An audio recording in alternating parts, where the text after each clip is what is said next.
یہ بتائیں جی کہ آپ شادی شدہ ہیں؟ جی جی الحمدللہ، اچھا، کتنے بچے ہیں آپ کے؟ 4 ہیں جی، 2 بیٹی ہیں 2 بیٹے ہیں. ماشاءاللہ. اور بیگم ایک ہی ہے؟ ہاں جی، بیگم ایک ہی ہے الحمدللہ. اچھا. جتنے بھی لوگ دین کا کام کرنے والے ہیں نا، وہ ایک بیگم کے ساتھ ہی کر سکتے ہیں. اس میں سے کافی سارے دین کا کام کرنے والے ہیں جن کی 2 ہیں. ہاں، اور میں ذاتی طور پہ کچھ لوگوں کو جانتا ہوں، میں نام نہیں لوں گا، جن کا پبلک میں نہیں پتا کہ ان کی 2 3 ہے، لیکن خفیہ شادیاں ہیں ان کی. کسی کے لاہور میں شادی ہے، تو کسی اسلام کی کی روح سے تو زنا ہے جی، کیونکہ شادی خفیہ شادی زنا جی ہے. جی بالکل، شادی تو اعلانیہ ہوتی ہے. جامعہ ترمذی میں سنن ابن ماجہ میں یہاں تک حدیث ہے کہ حلال اور حرام نکاح میں فرق گانے کا ہے، گانے کے ذریعے اناؤنسمنٹ. یعنی اب پراپر ایک اناؤنسمنٹ ہوئی نہیں ہے تو وہ چھپی دوستی تو اسلام میں حرام ہے. آپ سورۃ النساء پڑھ لیں. نہیں، اگر نکاح کیا ہوا ہے پھر بھی حرام ہے جی، چھپی دوستی ہے. میں اچھا میں تھوڑا اس کا میں آپ کو بتاتا ہوں اس کی لاجک کیا ہے. ایک منٹ میں سوال اپنا ذرا پورا کر لوں کہ میں کئی ایسے لوگوں کو جانتا ہوں جنہوں نے پراپر نکاح کیا گواہان کی موجودگی میں، لیکن رجسٹرڈ نہیں کروایا ہوا، ڈاکومنٹیشن کوئی نہیں. وہ کہتا ہے بھائی جی دیکھو زنا نکاح ہے. ہوا. ہاں، اس کی وجہ یہ ہے، اس کی وجہ یہ ہے، یہی تو ان کی چوری ہے. کیوں نہیں رجسٹر کروا رہے؟ اور اس کا اینڈ رزلٹ یہ ہوگا کہ آج اگر ان کی ڈیتھ ہو جاتی ہے تو وہ جو بیوی جو چھپ کے انہوں نے کی ہے وہ وراثت میں حصہ لے گی؟ وہ تو قانونی طور پہ نہیں لے سکتی. تو قرآن نے تو وراثت کے احکامات بتائے ہیں، انہیں حدود اللہ بتایا ہے.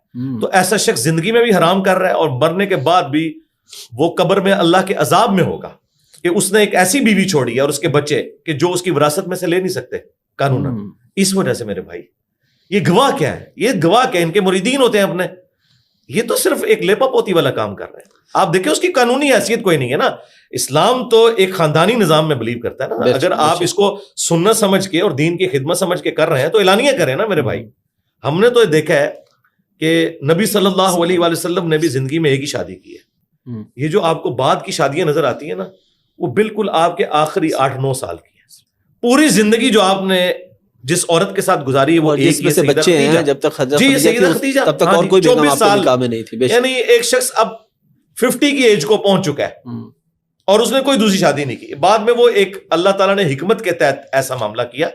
ادروائز یہ نہیں ہم کہہ رہے کہ شادی جو ہے وہ دوسری کرنا حرام ہے، نہیں، دوسری تیسری چوتھی کی اجازت ہے، لیکن حکم نہیں ہے. حکم یہ ہے کہ اگر انصاف نہ کر پاؤ تو ایک پر اکتفا کرو. یہ سورہ نساء کی واضح آیت ہے. تو انصاف یہ کرتے ہیں. سب سے بڑی بے انصافی تو یہ ہے کہ چھپا کے کی ہوئی ہے، اس کو اعلانیہ کیا ہوا ہے، اور ان کے جو ایسٹس ہیں وہ کس طرح ڈسٹریبیوٹ ہوں گے. تو یہ سراسر حرام کام ہے، اور یہ حرام ایسا ہے جو ختم ہی نہیں ہوگا، کیونکہ مر جائیں گے تو وراثت کا کیا بنے؟